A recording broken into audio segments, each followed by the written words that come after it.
अब बात मत करो ना। कल हम लोगों ने क्या पढ़ लिया था? आत्मकथा। देखो आपने गद्य को 4 पार्ट में बांटा था। एक को कथात्मक गद्य कहा था, एक को दृश्यात्मक गद्य कहा था, एक को विचार प्रधान कहा था, और अन्य विधाएं। विधा किसे कहते हैं? साहित्य को व्यक्त करने का जो भिन्न भिन्न तरीका होता है वही कहलाता है विधा। तो विधा किसे कहेंगे? साहित्य को व्यक्त करने की भिन्न भिन्न तरीके को हम विधा कहते हैं। कथात्मक गद्य में आप लोगों ने 2 पढ़ा था, एक कहानी पढ़ा था और दूसरा उपन्यास।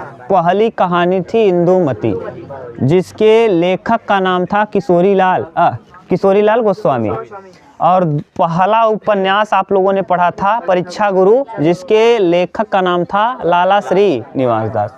ठीक, इसके बाद आप लोगों ने नाटक देखा। पहला नाटक था नहुस, जिसके लेखक थे गोपाल चंद गिरधर दास। उसके बाद आप लोगों ने निबंध पढ़ा था ना। ये कथात्मक गद्य के बाद दृश्यात्मक में क्या क्या आया था? 2 आया था। एक को आपने क्या कहा था? देखो हम लिख दे रहे हैं आज ना, गद्य।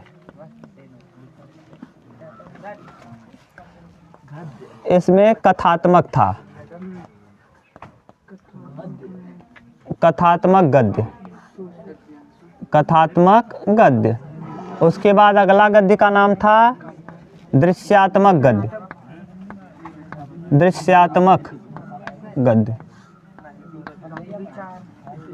अगले का नाम था विचार प्रधान ना, ये है विचार प्रधान और अन्य विधाएं। ये विचार प्रधान, विचार प्रधान और अन्य विधा। लड़के क्या कर रहे हो जी? अन्य विधाएं। अब विधाओं के विषय में भी बता दिए थे। साहित्य को जो व्यक्त करने का भिन्न भिन्न तरीका होता है वही कहलाता है विधा। कथात्मक गद्य को आपने 2 पार्ट में बांटा था, एक को कहानी कहा था और एक को, पहले को आपने कहानी कहा था और दूसरे को उपन्यास। इस कहानी और उपन्यास में, कहानी हम आपको बता दिए थे कि पहली कहानी इंदुमती है, जिसके लेखक का नाम है क्या? किशोरी लाल गोस्वामी। मुंशी प्रेमचंद की भी कहानी इम्पोर्टेंट थी, बूढ़ी काकी ना, पूस की रात, ईदगाह, बहुत सारी कहानियां हैं इसके। हाँ, पंच परमेश्वर। तो इधर आ जाएगा उपन्यास में। पहला उपन्यास परीक्षा गुरु, पहला कहानी है इंदुमती, इंदुमती, जबकि पहला उपन्यास है परीक्षा गुरु। याद करके रखना, बार बार बोल रहे हैं, ये प्रश्न खूब पूछता है। ये इसके लेखक का नाम क्या है? इंदुमती के किशोरी लाल, हाँ, किशोरी लाल गोस्वामी,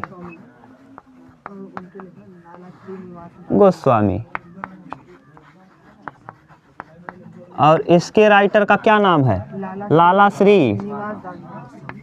लाला श्री निवास दास।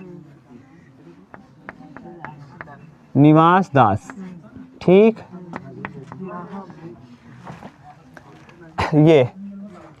अब इसके बाद दृश्यात्मक में आप लोगों ने एक देखा था केवल और केवल नाटक।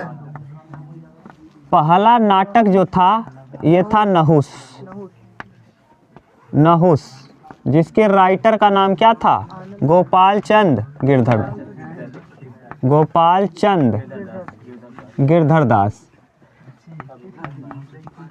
गिरधर दास। ठीक, इसके बाद आप लोग पढ़ रहे थे विचार प्रधान, और ये भी 2 था। एक को आपने लिखा था निबंध और एक को लिखा था आलोचना, समालोचना या समीक्षा। निबंध और एक को आलोचना या समालोचना, आलोचना। ठीक, आलोचना भी हम लोग पढ़ लिए थे, निबंध भी पढ़ लिए थे। निबंध में सबसे इम्पोर्टेंट है चिंतामणि। चिंतामणि किसका निबंध है? आचार्य रामचंद्र शुक्ल, ठीक, शुक्ल का। और आलोचना, अभी आप लोग आलोचना भी पढ़े हो। आलोचना माने किसी का माने किसी कविता को पढ़ करके उसमें बहुत अच्छे से अध्ययन करके, डीप अध्ययन करके उसकी कमी और अच्छाइयों के विषय में व्यक्त कर देना ही क्या कहलाता है?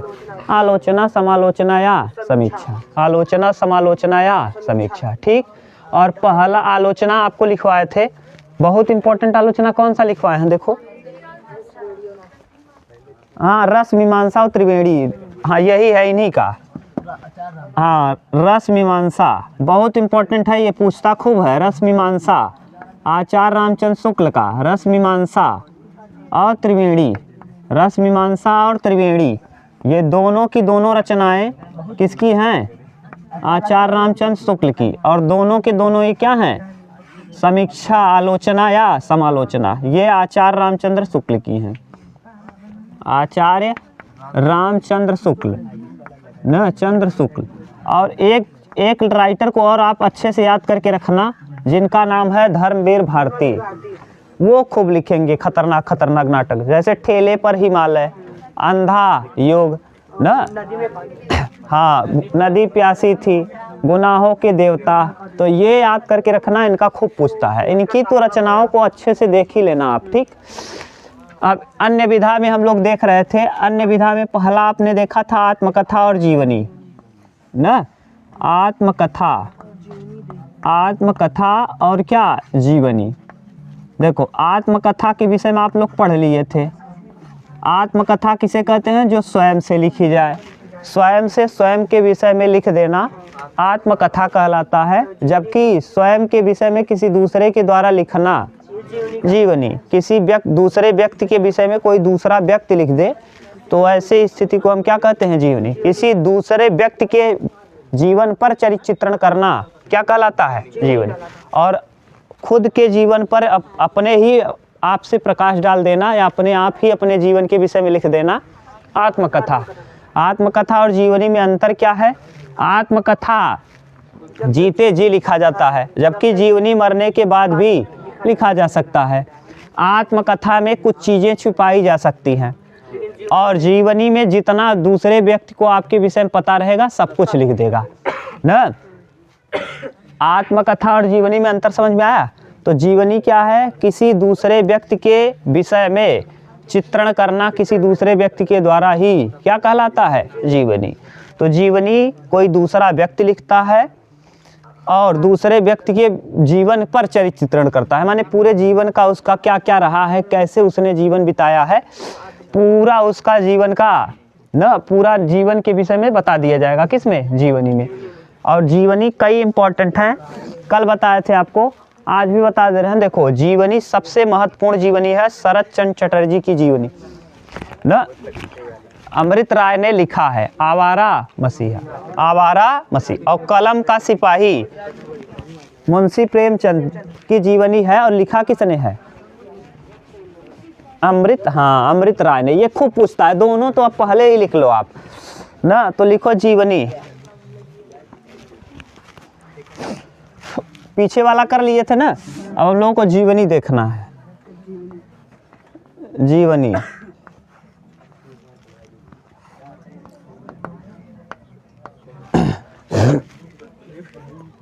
देखो, यह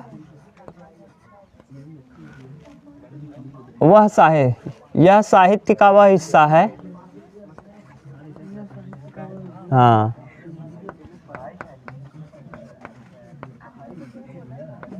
का वह हिस्सा है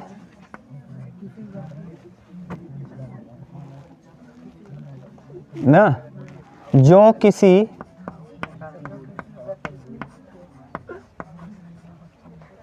व्यक्ति के विषय में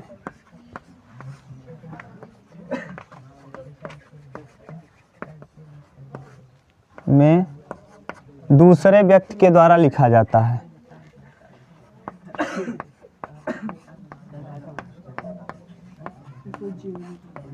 के द्वारा लिखा जाता है,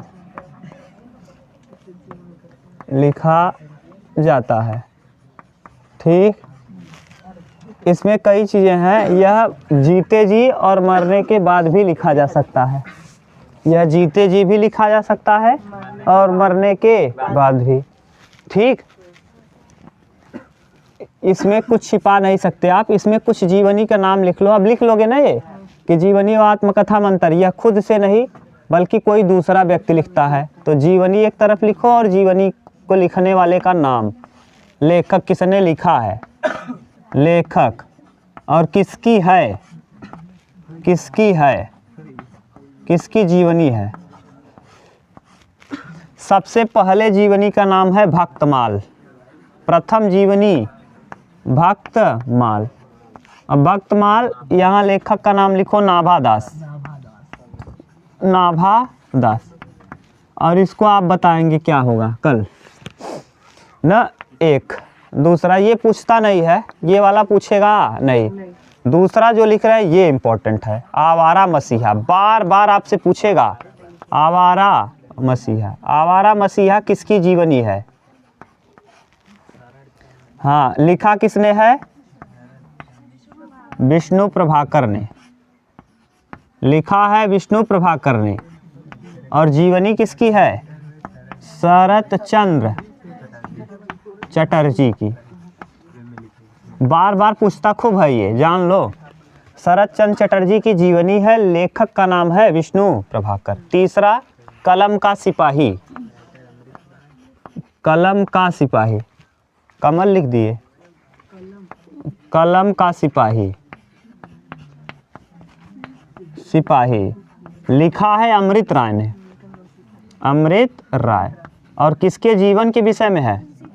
हाँ, प्रेमचंद, प्रेमचंद की प्रेमचंद्र, चंद, प्रेमचंद, न चंद्र नहीं है, प्रेमचंद। चौथा गुरु नानक, हाँ गुरु नानक, गुरु नानक देव। अब गुरु नानक देव है तो सिखों के गुरु थे, तो ये लिखा है हजारी प्रसाद द्विवेदी ने, हजारी प्रसाद द्विवेदी, द्विवेदी। गूगल करो सूरज एक बार तो इसको। नाभादास किसकी रचना है? नाभादास। और ये गुरु नानक की ही है। हाँ, भक्तमाल किसके विषय में है? भक्तमाल किसकी जीवनी है ना, लेखक नहीं पूछना है, भक्तमाल किसकी जीवनी है देख लो। हो गया। अब जीवनी में कोई दिक्कत नहीं ना, बता तो लोगे। जीवनी खुद से लिखा जाएगा कि दूसरे के द्वारा? दूसरे के द्वारा। अब आत्मकथा खुद से, खुद से खुद के विषय में लिख देना आत्मकथा। आपके विषय में कोई दूसरा लिखे तो जीवनी जीते जी भी लिखी जा सकती है, और मरने के आत्मकथा जीते जी लिखी जाएगी। आत्मकथा जीते रहोगे तभी लिख पाओगे। अगला है रेखा चित्र, रेखा चित्र।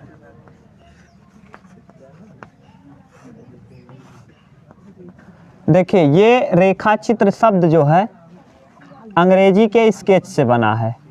रेखा चित्र अंग्रेजी की किससे? स्केच, स्केच से बना है। ये पूछेगा प्रश्न, रेखा चित्र किस भाषा का शब्द है? तो अंग्रेजी का। और किस शब्द से बना है? स्केच। स्केच का मतलब होता है चित्र बनाना, चित्र बनाना।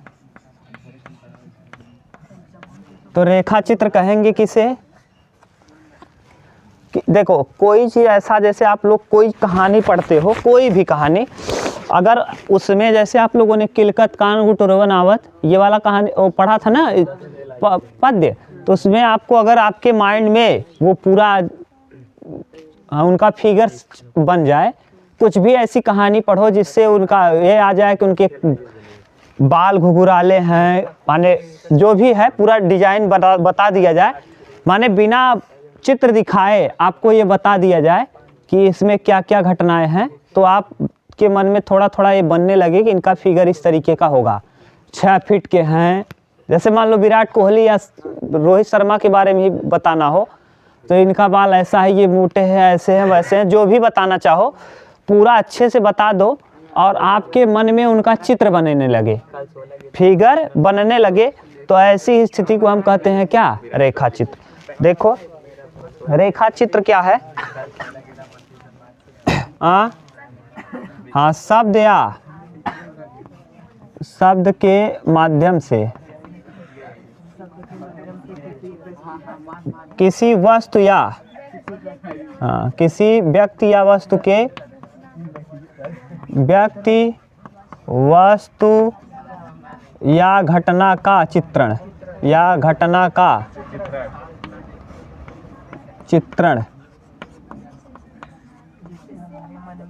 हाँ, जिससे हमारे मन में उसका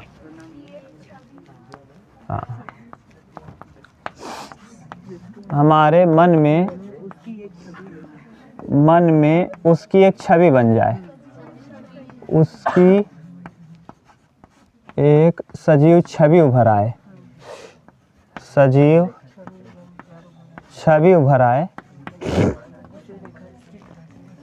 उभर आए,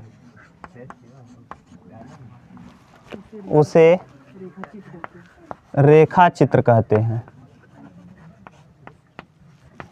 आप अपने भाषा में लिखना, अगर इस तरीके से न लिख पाओ तब भी कोई दिक्कत नहीं, सीधा हम बता दिए कि ऐसा वर्णन करो आप किसी के भी विषय में कि आदमी, जैसे आप गाय के विषय में लिखना चालू कर दो, खूब बढ़िया से डिजाइन बना के लिख दो, तो आदमी को बिना स्केच बने, बिना उसका चित्र बनाए, उसका वर्णन इस तरीके से कर दो कि आपके मन में उसकी छवि बन जाए ना। इस तरीके का है, जैसे कोई बताना हो कितना बड़ा है, इतना ऐसा है, उसका सपाट मुंह है, आगे की तरफ उभरा हुआ है, दांत निकला हुआ है ना, तो मन में आदमी को बनने लगे कि ये ऐसा डिजाइन है, तो यही कहलाएगा क्या? रेखा चित्र। रेखा चित्र किस भाषा का शब्द है पूछेगा तो अंग्रेजी भाषा के शब्द किससे बना है? तो स्केच से बना है। ठीक, इस रेखा चित्र से ज़्यादा इम्पोर्टेंट बार बार कह रहे हैं जीवनी है, जीवनी बहुत बार आया है। ठीक, लिखो रेखा चित्र में पद्म पराग पहला रेखा चित्र है। पद्म पराग पद्म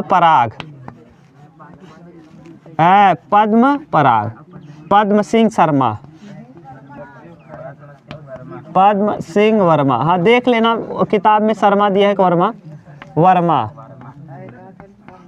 पद्म सिंह वर्मा, ये पहला रेखा चित्र है ना। अगर आपसे पूछेगा प्रथम रेखा चित्र कौन था, तो पद्म पराग था, पराग ना। इसके रचनाकार का नाम क्या है? पद्म सिंह वर्मा। ठीक, पद्म सिंह वर्मा। दूसरा लिखो, मिट्टी की मूरत, माटी की मूरत ही देगा, और लाल तारा। हाँ, ये दोनों एक ही राइटर की है, लाल तारा। हाँ, राम वृक्ष बेनीपुरी की है, बेनीपुरी। ठीक, अतीत के चलचित्र, स्टार लगाओ इस पे, महादेवी वर्मा के इसके ऊपर लगा लो, अतीत के चलचित्र, इस पे लगाओ स्टार चित्र, अतीत के चलचित्र पे लगा दो स्टार। और मेरा परिवार नहीं पूछता, यही पूछता है, ये महादेवी वर्मा का है। केवल एक जगह लगाए हैं भैया, यहीं पे, और कहीं नहीं लगा है। देखो, ये पद्म पराग कभी नहीं पूछता जल्दी, अगर पूछ ही ले पहला रेखा चित्र क्या है तब भले से पूछे, और नहीं तो नहीं पूछता। ये खूब पूछता है, अतीत के चलचित्र किस विधा की रचना है? रेखा चित्र है, महादेवी वर्मा विधा की रचना है। किस विधा की रचना है? रेखा चित्र है। इस अतीत के चलचित्र किसकी रचना है? महादेवी वर्मा। अतीत के चलचित्र खूब पूछता है, याद करके रखो, खूब पूछेगा अतीत के चलचित्र, अतीत के चलचित्र। और है बस।